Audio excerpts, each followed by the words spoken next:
I'm J.R. Church. Welcome to today's analysis of the news. In our studies of the book of Enoch, I came across chapter 61, which to me has some tremendous news in it, an account that is unlike anything you have ever seen before in any ancient writings. I'm going to share it with you today. It's chapter 61, beginning in verse 1. Enoch says, "And I saw in those days that long cords were given to those angels, and they took to themselves wings, and flew, and went toward the north. And I asked the angel," that is his guide that was with him, saying, "Why have these angels taken the long cords," that's C-O-R-D-S, cords, "and have gone away?" And he said to me, "They went out to measure." So we have the word cords and we have the word measure. "And the angel who went with me said to me, These bring the measures of the just and the ropes of the just." So now these cords look like ropes. You know what a rope looks like. It's twisted. It's made out of hemp or whatever material, plastic maybe, for these modern ropes. And they are wrapped around each other. So they look like cords and they look like ropes. And he says these are the measures of the just being the saints, that they may support themselves on the name of the Lord of the spirits to all eternity. So somehow these measures that are found inside these ropes or cords that the saints, that make up the saints, is that they may support themselves on the name of the Lord of the spirits to all eternity. And the chosen will begin and dwell with the chosen, and these measures will be given to faith and will strengthen the word of justice.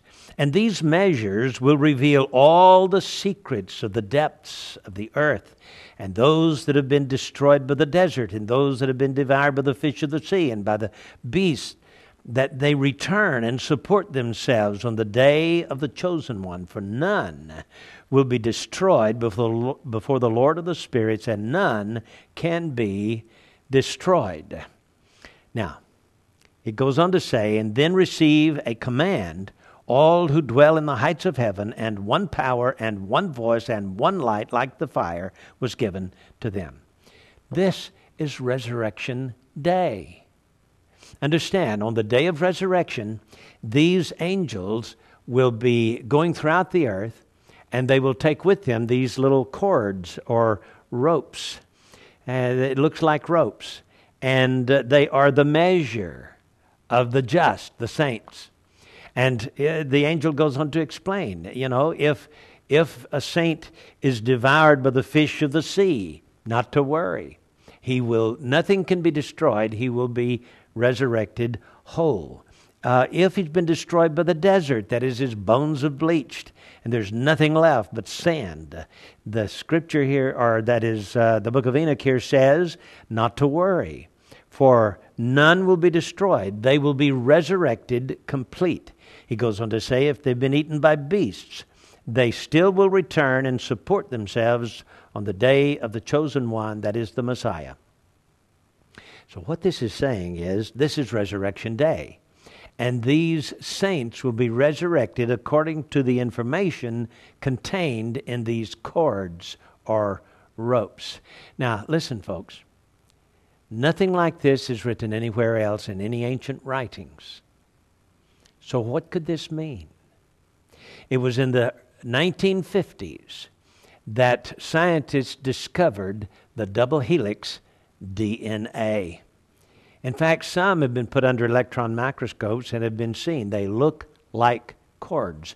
They look like ropes. They are entwined among themselves, the double helix DNA. And it contains all of the information for the human body. I don't know whether it contains the programming of the brain or not. It could. Everything is there. And the scriptures tell us that there is a Lamb's book of life. Do you remember that? And David once wrote, "In thy book all my members were written," Psalm 139:16. And so not just our names were written in the Lamb's book of life, but every detail that makes up our DNA.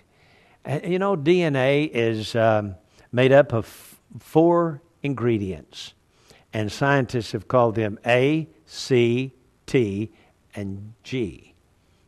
And as Gary Stearman told us one day, ACT stands for act, and G stands for God. This is an act of God. And scientists didn't know that when they made up this A, C, T, and G. They just made up some letters, you know, and this is what these 4 proteins or whatever it is that these little things are made out of. 4 different ingredients in various states of an algorithm make up the entire human body. Makes up what color your hair is going to be, whether you're going to have hair or not.